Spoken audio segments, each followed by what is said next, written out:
Hello and welcome to Strange Pathways. I am your host, Scott Mort. I'm having a pretty good week. I hope you're having a great week as well. Little bit of a setback this week. I don't know what happened to my left leg. It was either like a bump or a bruise or a bug bite or something. But I developed these two small ulcers on my left leg. Now my uncle, my mother's brother, he had problems with his left leg severely. So I got a little bit paranoid. I wanted to get this cleared up. I'm not diabetic as he was. I don't have the heart problems that he did. But still, I wanted to make sure that I was going to be okay. Now, I didn't have any antibiotic ointment at the time. I was going to bandage it up, what have you, get it healed up.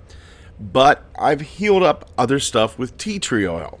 I cracked open my new bottle of tea tree oil, put it on a bandage, put it on my leg, and 8 hours later, had some of the worst chemical burns I have ever had in my life. So, in an effort to keep me from being, compromised in my skin, I ended up making it much, much worse. But I am on the mend. Still looks pretty nasty though, but I am on the mend.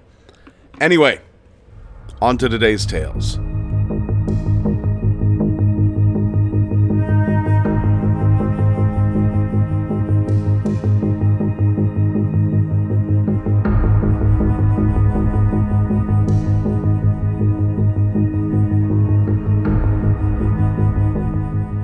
Our first tale takes us all the way back to November of 1974, the Castelleale province in Italy.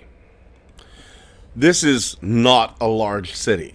It's a very small city. It lies deep in the countryside, and our witness is a 42-year-old woman, Signora Giovanni Sensoli.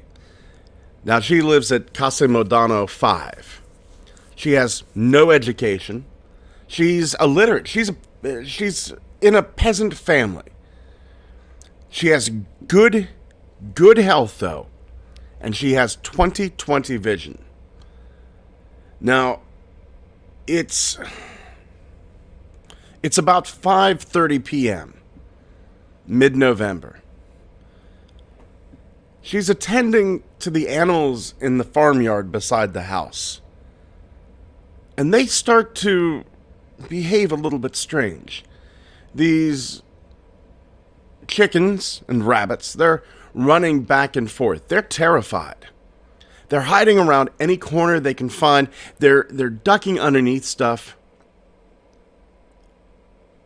Now, she looks around to see what's going on. She's expecting maybe a fox, maybe a hawk. And she notices some of the chickens are looking up. So she does the same. And that's whenever she sees it. That's whenever she sees in the air above the house, just about rooftop height, maybe 12 feet away from her. Now, a lot of you are thinking I'm going to say a saucer, a craft, a ghost. No, this is a man. And I'm using that term very loosely. This is a man seated on a box that's swinging back and forth. And he's looking around like he's looking for something. He's doing an active search. Miss Sensoli, she said this man was big, 6, maybe 7 feet tall, and dressed in a very shiny one-piece garment with green, red, and white markings. He's also wearing a pair of skiing boots, but the toes are square, and so are the heels. He has dark features, but there's a helmet with a visor covering his face, so she can't get a really, really good look. She is able to see the eyes. And they're more or less human eyes. But she can't even be sure of that. They only gaze at each other for just a few seconds. It looks all the world like this man is going to step out on the roof, or at least use his foot to support himself on her roof. This box, it's about 50 centimeters deep. It's about 50 centimeters wide. There's this rod sticking up, a little rod with collared stripes. And she's thinking it's the control handle for the motor. This box is giving out this sharp hum. She could hear it. Remember, she's only 12 feet away. Miss Sensali is pretty shook by this. She shouts several times to her mother, "Please, come here, come here." But her mother doesn't even reply. Now, the shouting actually startles this entity. And the box and the man start to move away very slowly east. She goes over towards him, and she sees that he's looking off in a direction, so she looks off in the direction as the man. And she sees a very bright light. It's as big as the full moon, coming in from the north, but moving kind of eastwards. Then that wave of heat hits her. Everything, the house, there's also this threshing floor. It lights up like it's bright daylight. She runs across that threshing floor area. And she notices the little box and the giant man on top of it stops. It's almost as he's going to land on this device. She walks towards him, very brave of her. He's making these weird gestures, and she's kind of puzzled by that. But once again, she's staring at him. This time, a little closer, about 9 feet away. And then, a few seconds later, he leaves again, heading east. That light that we assume caused that wave of heat following at a little bit behind him. The craft and the man, just a bit over a mile, they head over to a small cemetery. San Clemente. It's located on a hill. Now, Miss Sensali watches the two objects, the man and the light. They circle several times over the cemetery. They pause for just a few seconds. Sensali's mother comes out, sees everything, and goes, "Oh, it must be a parachute." Now, Miss Sensali's mother doesn't have as good of a vision as Miss Sensali. She's only able to make out something in the distance. That light pops away, and the man drops into the cemetery. This whole experience only lasts about 15 minutes. Of an interesting note, this was investigated by a field investigator, Gianfranco Lolini, of the Italian National UFO Center. Lolini had tried to do follow-up interviews with Giovanna, but many disasters of a personal nature hit the family. So even though he interviewed her about what happened in 74 and 1976, he tried to interview her again in 1980. No. It was just impossible for them to talk. 1983, same thing. Lolini was able to visit the family again in June of 1982 and May of 1983, but he felt bad. He only took photos of the site. In May of 1983, he goes to visit, but she's out in the fields. Her father, though, who was in a wheelchair, he had both of his legs amputated. He looks at him and goes, I don't know you. And he calls the neighbors to chase him off. Now, he talks to the neighbors. Lolini talks to the neighbors and says, I'm just here to talk about what the lady saw. This is my photographic equipment. Remember, the photographic equipment was frightening to the father. Absolutely frightening. He tells them, I'm really just here to talk to Giovanna Sensoli. But they're afraid. It's no use. They're not talking to him. And he surmises something must have happened. But this investigator, Gianfranco Lolina, he does manage to talk to one of the neighbors about that day. The neighbor has said Giovanna has told him the story a few times. And remembers an extra detail that she spoke of big eyes and two big cow's teeth sticking out from under the visor of the helmet that scared her. They do remember hearing Giovanna Sensoli yelling for her mother, but they didn't really come out to see anything.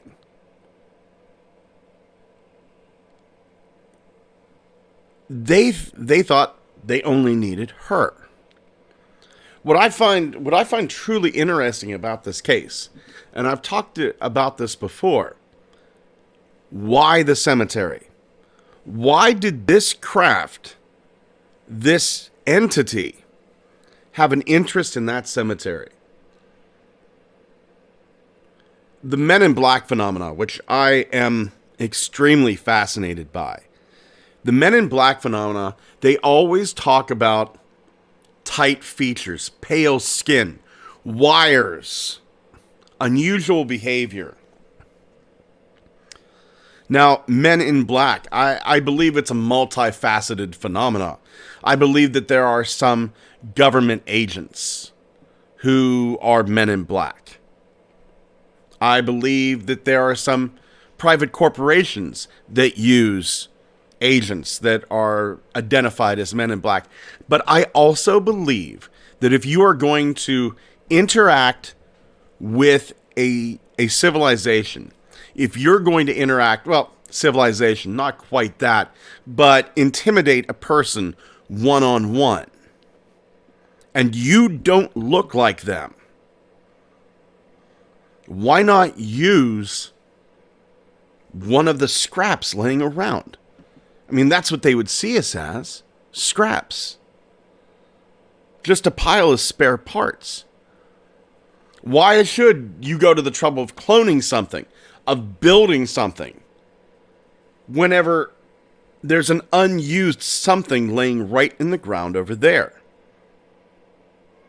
A few wires, a few chemicals, a few receivers, and you've got a great disguise. There's more than one case of UFOs being interested in cemeteries. There's more than one case where people will go into UFOs.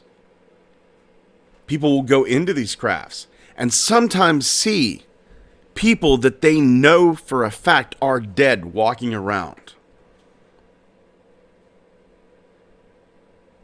I truly, truly believe some of these more unusual Men in Black cases where they walk stiffly and they say odd things. I really do believe that it's aliens, or whatever you want to call them, aliens, extraterrestrials, interdimensional creatures, entities. It's them using human corpses that have been reanimated to interact with us.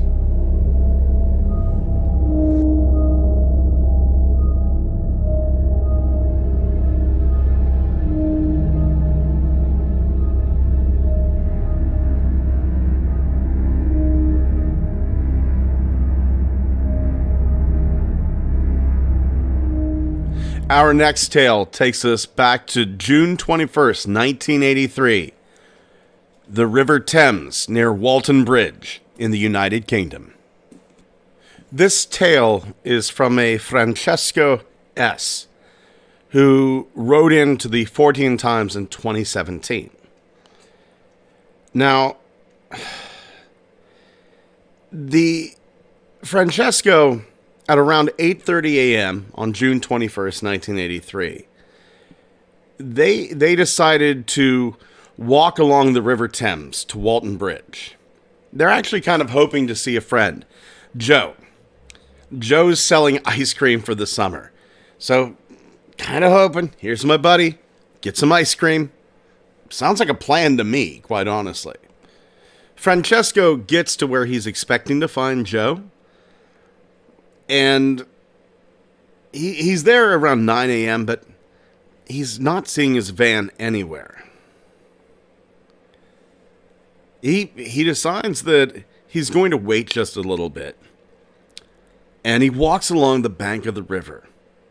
He's walking away from the bridge and up to where there's this sloping concrete launch for boats. He turns around, looks for his friend's van in his usual parking spot. Still not there. It's not a bad day. It's cloudy. It's brisk. And he's thinking, well, since it's not a super hot day, maybe he's just, not concerned about getting out here.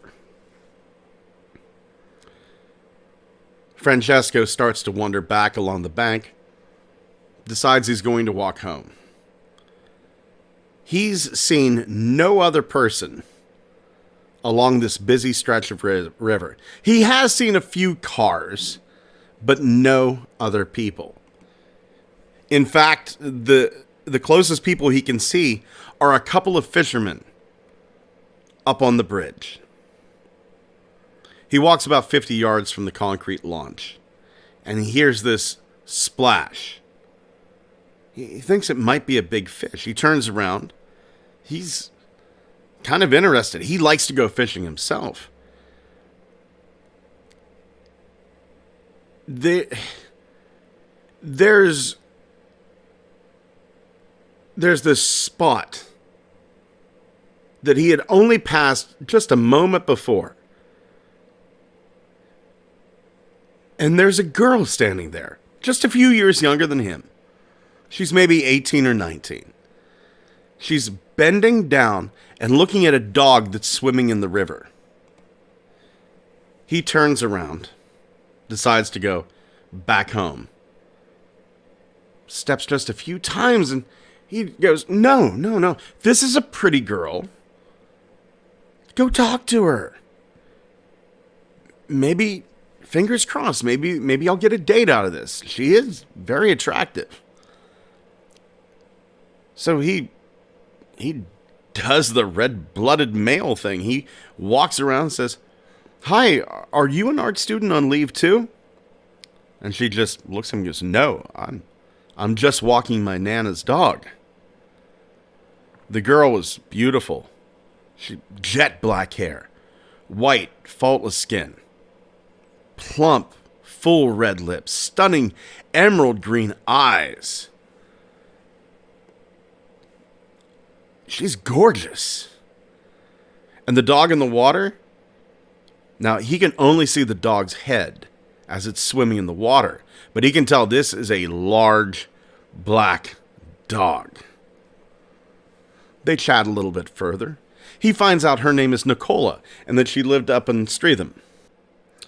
He looks at her and says, "Hey, how about we go for a walk?" She says yes, and he's like, "Yes, I'm in." They cross over the road together. They head to Broadwater Lake. And they're chatting the entire time. It's light, happy chat. They're getting closer. They're even kind of brushing shoulders every once in a while. And then things turn. They're approaching the end of this rough, rutted lane that leads to the lake. And that's whenever Francesco becomes very uneasy. Francesco thinks to himself, she's gorgeous. But she must have been hit on so many times before. She's got to be aware of the dangers just going on walks with strangers.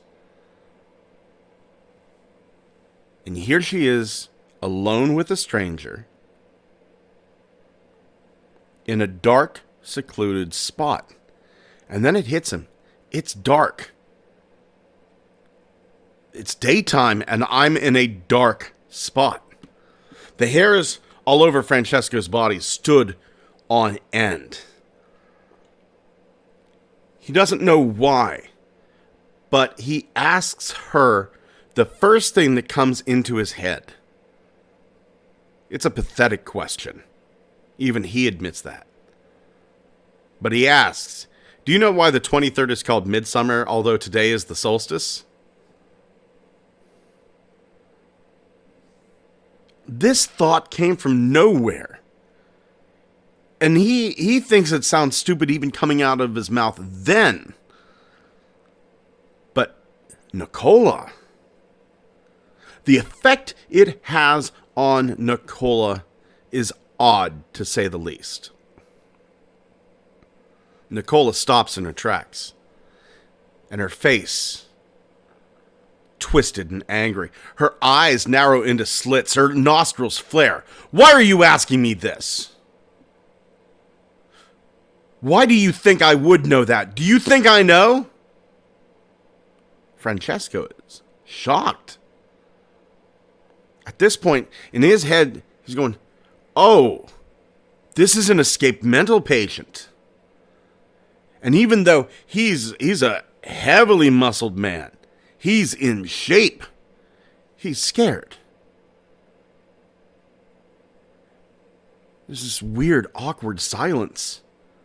They step 3 more steps forward.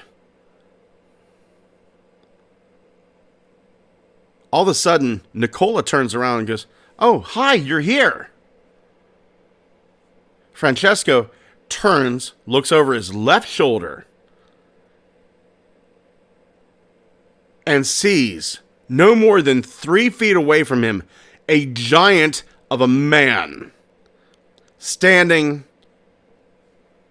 astride a big chrome and black motorbike, dressed in all black leather, wearing a black helmet with a darkened visor. Now, Francesco can't see his face, but he can make out the white of his eyes. And Francesco is terrified. He hadn't heard the motorbike, even if this guy had pushed it. They're on about 150 yards of potholed dirt track. They would have heard something. At this point, he's thinking maybe it's an overprotective brother, a father, her boyfriend. But Nicola just seems nonplussed about it. She looks at him and goes, "Do you just want to go on? I won't be a minute." And he's thinking, oh, thank you. He briskly walks away to the end of the lane. Gets about 60 feet away. This is where the path is going to turn right, and he's going to go just behind a big oak tree. He glances back one time, and then he waits behind the tree just for a second. Curiosity gets the best of Francesco. He pops his head around the corner, and there's no one there. He's not thinking supernatural at this point. He's listening hard. He's looking hard. Doesn't see anything. And then he starts to realize, where's the dog? It hadn't followed them. They left the dog in the water. Now, Francesco, he's a runner. He sprints to the end of this path. He actually has his record, 11 seconds in the 100-meter. So he sprints. He runs to the bank where they left the dog, and there's nothing. And then he runs back home. And then he runs to his cousin's house and just tells him everything that happened.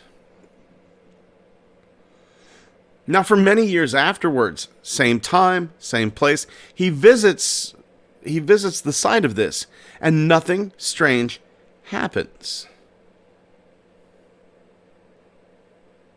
This wasn't a ghost. He touched Nicola.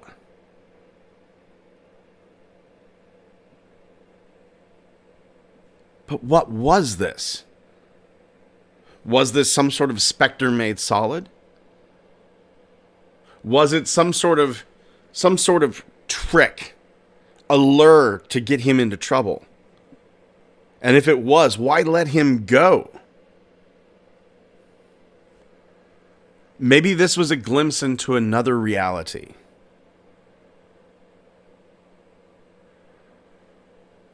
Maybe the whole thing was just as odd for Nicola as it was for Francesco. Maybe in some other reality, Nicola is telling this tale of this weird man who ran away at the sight of her friend.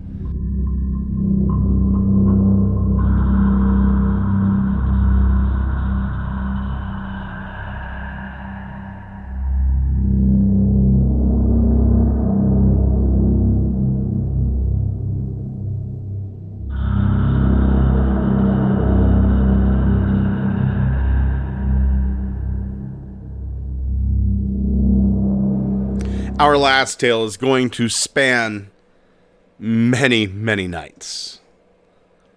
This is taken from, and so glad to have him back, phantomsandmonsters.com, the amazing Lon Strickler.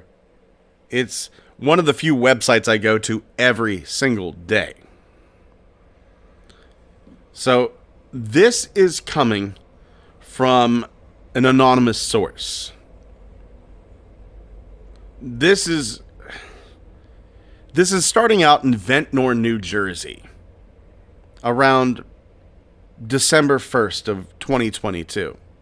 Now, I've often said that we are dealing with a phenomena that we are at war with. It threatens us. In the cases of the Bennington Triangle and the Skinwalker Ranch, it's taking ground from us. People are missing. People are abducted. There is something out there that we are at war with. Oh, sure, there are pleasant experiences out there, but they are few and far between. Most of these experiences are terrifying, if not fatal experiences. And a lot of times, people who have these experiences, their life is absolutely ruined. It's one of the reasons I started this show. People that have these experiences deserve to be believed until proven otherwise. Now, are there BS artists out there? Absolutely. There are people out there that are looking to to gain some sort of popularity or wealth off this. There's a doctor who claims that he beat an alien to death in the woods. I don't believe him. There's another guy who claims that aliens are peeking into his house. I don't believe him. Why do I not believe them? Because they have shown themselves later on not to be trustworthy. The evidence shows that they're liars. But the vast majority of people who report this are not lying. They've just had some strange experience. On Thursday night, December 1st, 2022, the witness's son comes into the room saying he can't breathe. He looks scared. Scared in a way he's never looked before. The next day, the son is kind of spacey. He just looks off. The son is like pulling on his ear. And the witness says, why are you pulling on your ear like that? And he goes, that's how they tell you to listen to them. The witness is just kind of trying to understand what's going on. And the son is missing things that he should know that entire week.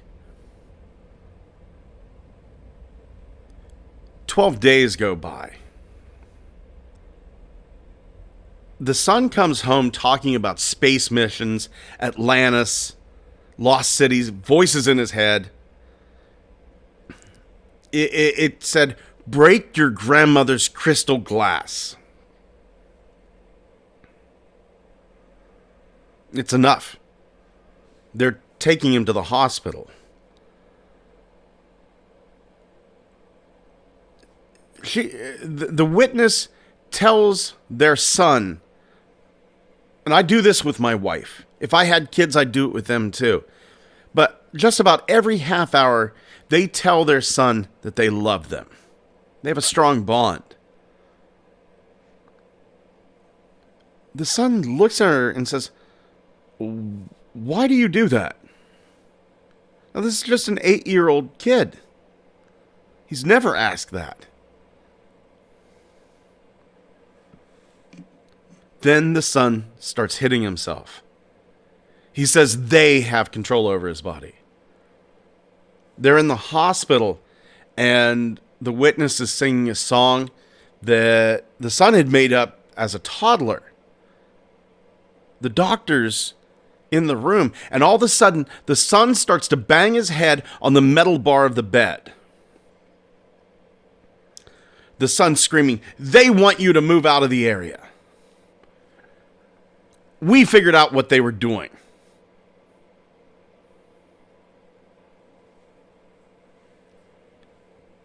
The witness is just perplexed.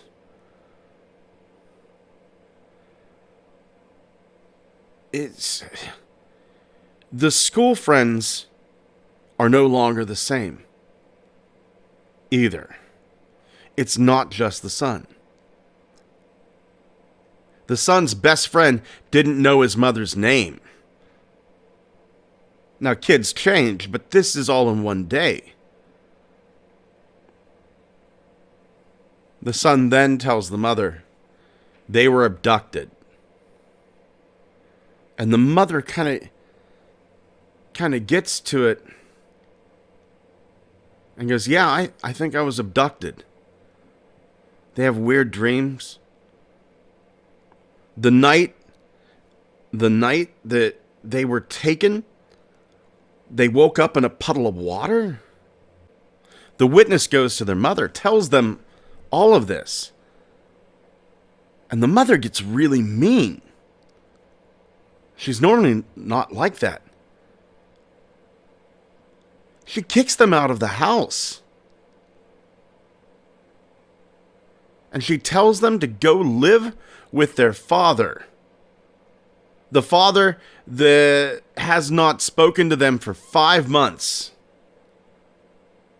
And it's not the first time. There was a span of 3 years before that they didn't talk to the father. The son keeps getting an image of a gun in his head.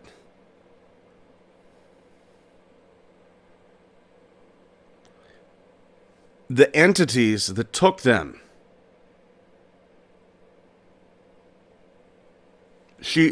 the witness remembers, I keep saying she. I have no proof that this is a woman, I'm just assuming. But she remembers that she was told they're doing an experiment in the cities of Ventnor, of Margate, and Atlantic City, New Jersey. No, the witness has friends who live in Atlantic City. And from what she understands, there are people harming themselves, jumping off buildings at an alarming rate. Hotels, homes. The woman understands, like, holiday depression, but it's not that. The woman's son came home and told her that his friends on the bus are very different. People in school are forgetting things. Her son doesn't know who his aunt is anymore. His aunt had passed away 2 years ago. The witness keeps a collage of her sister in the room. This is a collage, a collection of pictures that he has seen every day. And he has no clue as to who she is.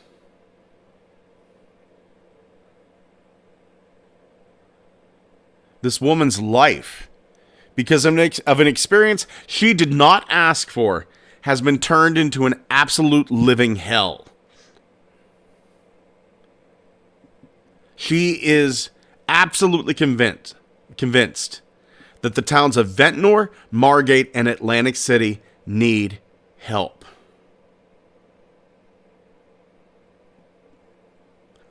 She tells Lon Strickler about this.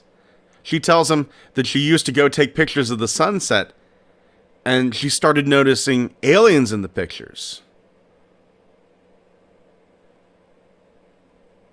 She started to feel better when they left the area, but her son is still being threatened.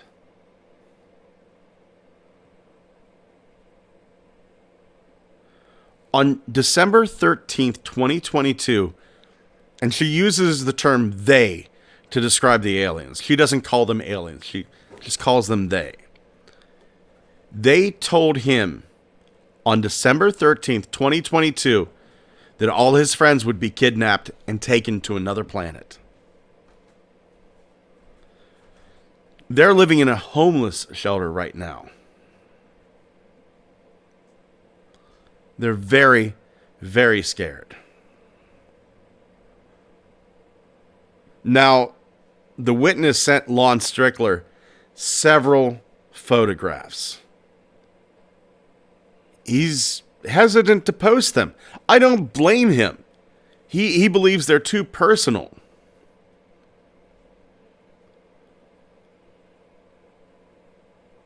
And he even says, I'm quoting this now, I wanted to post this for the readers to see an example of how tormented some people are.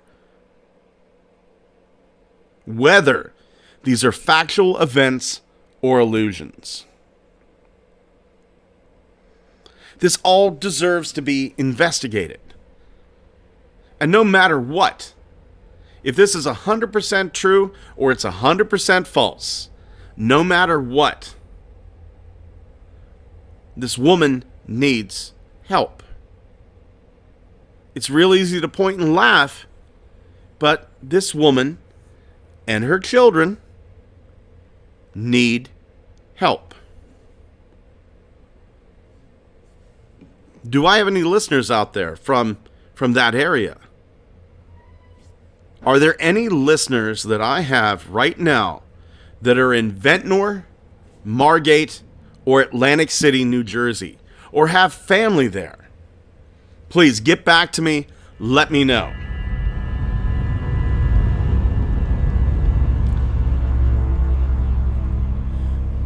Thank you once again for joining us here on Strange Pathways. Head over to our Twitter, Pathways Strange, TikTok and Instagram, both Strange Pathways Podcast.